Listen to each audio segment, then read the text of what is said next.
दोस्तों नमस्कार।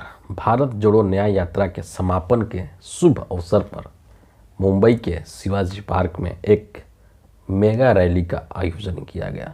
जिस तरीके से बिहार के अंदर पटना में गांधी मैदान में एक महारैली का आयोजन किया गया था, उसी तरीके से शिवाजी पार्क मुंबई में एक बहुत ही बड़ा रैली का आयोजन किया गया था। विपक्ष के इंडिया अलायंस के तमाम नेता वहाँ पर उपस्थित थे।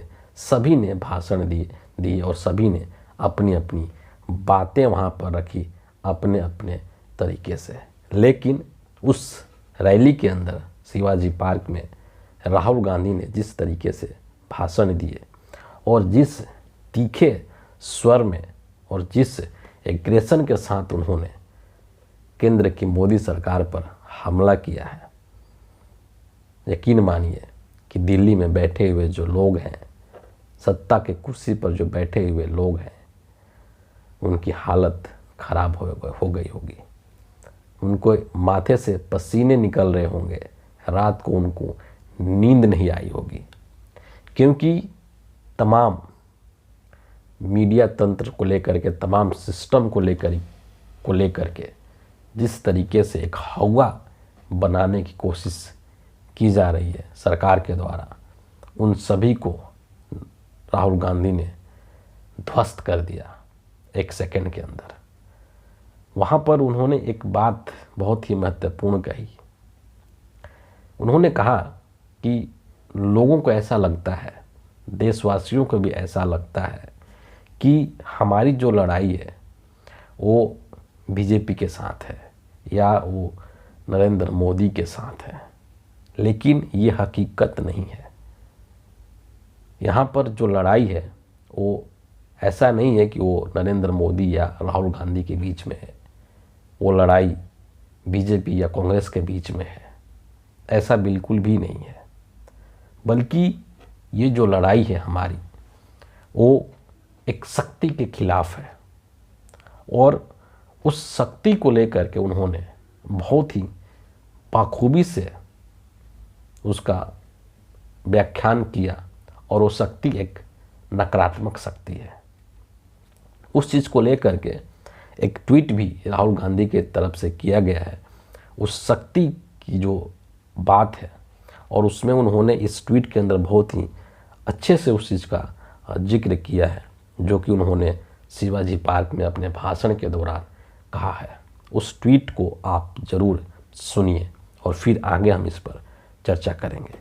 क्या कहते हैं राहुल गांधी कि मुंबई से आज हिंदुस्तान की आवाज़ निकली है, देश को बांटने का मंसूबा रखने वाली शक्ति इंडिया की शक्ति को कभी नहीं हरा सकती।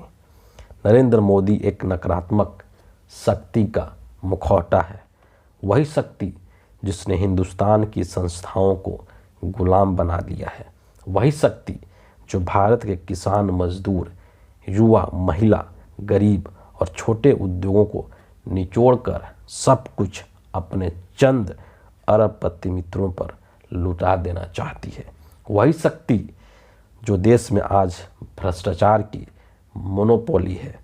अब इस शक्ति को करारा जवाब देने का वक्त है और यह आपकी, हमारी सबकी जिम्मेदारी है। जिस तरीके से नरेंद्र मोदी ने देश के तमाम संस्थाओं को एक तरीके से हाईजैक करके रखा हुआ है, उस चीज़ के ऊपर राहुल गांधी जी ने करारा हमला किया है। राहुल गांधी ने ये कह दिया कि नरेंद्र मोदी एक मुखौटा है, एक मास्क है। जिस तरीके से फिल्म स्टार होते हैं, बॉलीवुड के एक्टर और एक्ट्रेस होती हैं, उनको हर दिन एक अलग अलग रोल दिया जाता है कि आपको आज ये करना है, कल वो करना है। ठीक उसी तरीके से नरेंद्र मोदी भी एक मास्क है, एक मुखौटा है, जिसको कि डायरेक्शन दिया जाता है कि आज समुद्र के नीचे जाना है तो आज सी प्लेन में चलना है, तो आज ये करना है, कल वो करना है। अंदर से एक खोखला व्यक्तित्व है, कोई 56 इंच की छाती नहीं है, बल्कि एक खोखला व्यक्तित्व का स्वामी है नरेंद्र मोदी। इतना करारा हमला आज तक से किसी ने नहीं किया होगा नरेंद्र मोदी के ऊपर। लेकिन राहुल गांधी ने बहुत ही तीखे शब्दों में आज उनके ऊपर हमला किया। उन्होंने ये भी कहा कि नरेंद्र मोदी का काम क्या है, देश के लोगों के ध्यान को भटकाना। उनके जो मुख्य मुद्दे हैं, गरीबी, महंगाई, बेरोजगारी, आर्थिक असमानता, अग्निवीर, किसान, नौजवान, इनके जो मुद्दे हैं, उन मुद्दों से लोगों का ध्यान भटकाना ही नरेंद्र मोदी का असली काम है। कभी बोलते हैं थाली बजाओ, कभी बोलते हैं टॉर्च जलाओ, कभी बोलते हैं ये करो, कभी बोलते हैं वो करो, लेकिन जो इस देश के वास्तविक मुद्दे हैं उस पर कभी चर्चा नहीं करते हैं।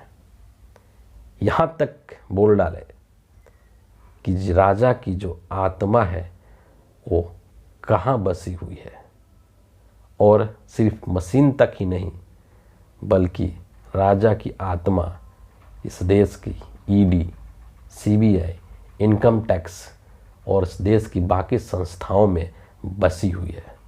जिस तरीके से ईडी, सीबीआई और इनकम टैक्स का दुरुपयोग करके ये काम कर रहे हैं, इन सभी को एक एक्सटॉर्शन रैकेट के रूप में तब्दील कर दिया है। और यहीं पर उन्होंने इलेक्टोरल बॉन्ड का भी चर्चा कर दिया कि किस तरीके से अलग अलग माध्यम से अलग अलग एक मॉडल बना करके और इलेक्टोरल बॉन्ड के माध्यम से वसूली की जाती है।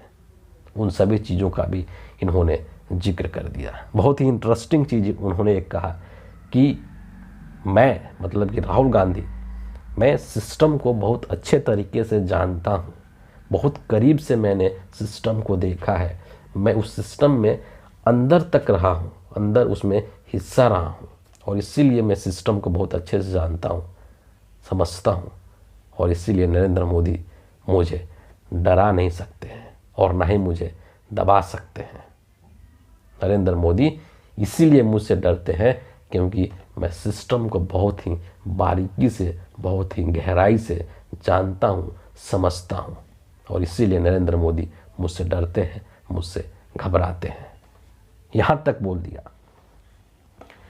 दूसरी तरफ एक और जो नरेंद्र मोदी की जो दुखती रग है उस पर हाथ रख दिया। उस पर आज राहुल गांधी जी ने मुंगेरी लाल के हसीन सपने दिखाने की बात करते हैं नरेंद्र मोदी। विकसित भारत की बात करते हैं। भारत का जो युवा है वो विकसित भारत का संकल्प लिख रहा है। भारत का जो युवा है आज वो नौकरी मांगता नहीं है बल्कि नौकरी देने का काम करता है। और हकीकत यह है कि हिंदुस्तान के नौजवान के थाली में रोटी और सब्जी नहीं है, वो कैसे किसी दूसरे को नौकरी देगा।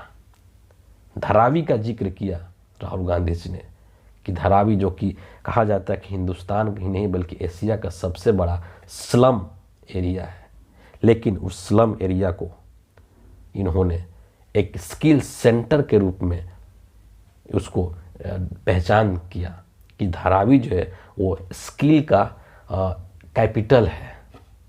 और यहाँ से अगर यहाँ के लोगों को अगर सरकार बढ़ावा देती है, प्रोत्साहन देती है, तो दुनिया का सबसे बड़ा जो देश है, जो सबसे बड़ा व्यापारी देश है चीन, उसका शेंजन एक शहर है, शेंजन का जिक्र किया। इन्होंने कहा कि ये धारावी के जो स्किल्ड लोग हैं वो शेंजन के लोगों को भी मात दे सकते हैं अगर सरकार धारावी के लोगों के साथ खड़ा हो। लेकिन सरकार कभी धारावी के लोगों के साथ खड़ा नहीं हो सकती है क्योंकि सरकार यहाँ पर दलालों के साथ है, सरकार यहाँ पर अंबानी और अडानी के साथ है। और इसीलिए धारावी के लोगों के, धारावी के बच्चों के भविष्य पर वर्तमान केंद्र सरकार काम नहीं करती है, उन लोगों को प्रोत्साहित नहीं करती है। सोचिए कितना बड़ा ये हमला है। 1 मिनट के अंदर अंदर नरेंद्र मोदी के जो बड़े बड़े मुंगेरी लाल के हसीन सपने हैं, उन सपनों को ध्वस्त कर दिया। अंबानी के बेटे की शादी हुई, आप सभी ने देखा कि किस तरीके से एक एयरपोर्ट को 10 दिन के अंदर अंदर अंतर्राष्ट्रीय एयरपोर्ट का दर्जा दे दिया। उस चीज़ के ऊपर भी राहुल जी ने हमला किया कि ठीक है आप कीजिए, कोई दिक्कत नहीं है, लेकिन बाकियों का भी तो कीजिए। बाकियों ने आपका क्या बिगाड़ रखा है? क्यों सिर्फ अपने मित्रों के लिए काम करते हैं, चंद मुट्ठी भर उद्योगपतियों के लिए काम करते हैं? तमाम चीज़ों को लेकर के आज बहुत ही तीव्रता के साथ, बहुत ही तेजी के साथ उन्होंने नरेंद्र मोदी के ऊपर हमला किया। यहीं तक नहीं रुके, बल्कि इस देश की, हिंदुस्तान की जो गोदी मीडिया है, उस मीडिया को भी उन्होंने कटघरे में खड़ा कर दिया। उन्होंने इस चीज़ का जिक्र किया कि क्यों मुझे भारत जोड़ो यात्रा की शुरुआत करनी पड़ी। उन्होंने ये चीज़ बताया कि सारे जो माध्यम हैं वो बंद हो चुके हैं। अगर आप देखेंगे कि देश की जो मेन स्ट्रीम मीडिया है वो 24 घंटा सिर्फ और सिर्फ एक व्यक्ति की गुणगान करती है।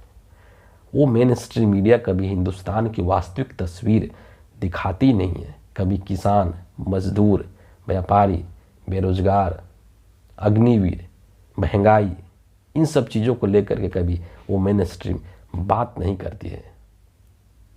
दूसरा चीज़ सोशल मीडिया को लेकर के, कि कुछ लोग सोशल मीडिया को लेकर के जिक्र करते हैं कि सोशल मीडिया एक माध्यम हो सकता है, लेकिन राहुल जी ने यहाँ पर स्पष्ट किया कि सोशल मीडिया के ऊपर भी पहरा है, उसको भी कंट्रोल करने की कोशिश की जा रही है। फिर रास्ता क्या बचता था? कोई रास्ता ही नहीं था। रास्ता यही था कि सीधे लोगों के बीच जाओ और लोगों के बीच जा कर के उनसे समझो, उनके तकलीफ़ को, उनके पीड़ा को, उनके दर्द को। और इसीलिए भारत जोड़ो न्याय यात्रा करनी पड़ी। एक और बहुत ही महत्वपूर्ण बात उन्होंने कह दी और नरेंद्र मोदी के दुखती हुई रग पर उन्होंने उंगली रख दिया। उन्होंने कहा कि इस स्टेज के ऊपर इंडिया अलायंस के जितने भी लोग यहाँ बैठे हैं, उन सभी लोगों ने अपनी अपनी बातें कही हैं, अपने अपने राज्य की बातें कही हैं, लेकिन ये उनकी बातें नहीं है, बल्कि ये हिंदुस्तान की बात है। ये उनके वहाँ के लोगों की आवाज़ है, जिनका कि माध्यम बन करके वो यहाँ पर बोल रहे हैं। लेकिन बीजेपी के अंदर क्या होता है कि वहाँ पर सिर्फ और सिर्फ एक व्यक्ति की चलती है। वही व्यक्ति सर्वज्ञानी है, वही व्यक्ति सर्वोपरि है और उसी की आज्ञा का पालन हर किसी को बीजेपी के अंदर करना है। वो देश की आवाज़ नहीं है, वो जनता की आवाज़ नहीं है। लेकिन जो इंडिया अलायंस है वो जनता की आवाज़ है और इसीलिए इस पूरे यात्रा के दौरान इन्होंने देश के मुद्दों को, जो जनता के मुद्दे हैं, उन्हीं को प्रबलता के साथ और पुरजोर कोशिश करके उठाया, लोगों को समझाने का काम किया, उनको एक जागृत करने का काम किया, उनको जगाने का काम किया, उनको जागरूक बनाने का काम किया। और इसीलिए इस तरीके से संभवतः यह पहली बार हुआ है कि जनता के मुद्दों से ही एक पूरा का पूरा जो है एक तंत्र खड़ा कर दिया जाए।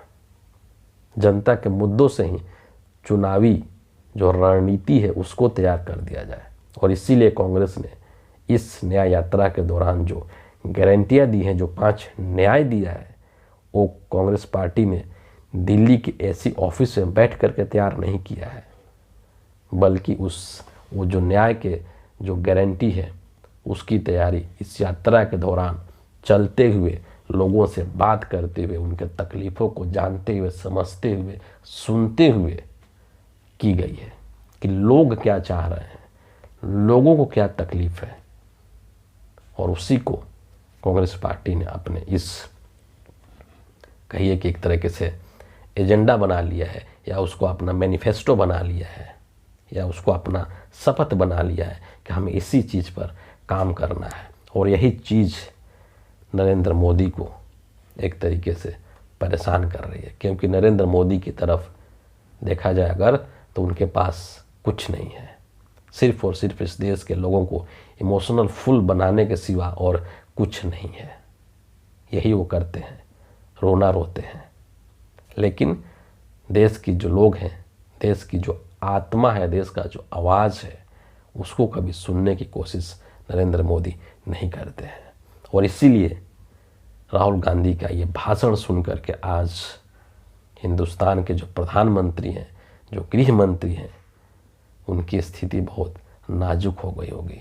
उनको अंदर से डर लग रहा होगा कि ये क्या हो रहा है, ये बंदा, ये राहुल गांधी क्या कर रहा है। एक और बहुत चलते चलते मज़ेदार चीज़ मैं आपको सुनाना चाहूँगा। उस चीज़ को कांग्रेस पार्टी ने अपने ट्वीट में किया है ट्वीट, और उसको राहुल गांधी जी ने अपने भाषण में भी इसका जिक्र किया था।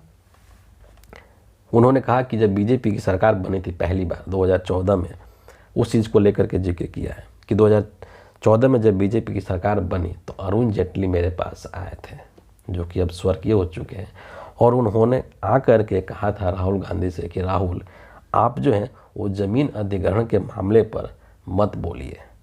राहुल गांधी ने कहा कि मैं क्यों नहीं बोलूं, ये तो जनता से संबंधित मामला है और मैं इस पर बोलूँगा ही। तो अरुण जेटली ने कहा था कि आप अगर बोलेंगे तो हम आपके ऊपर केस कर देंगे।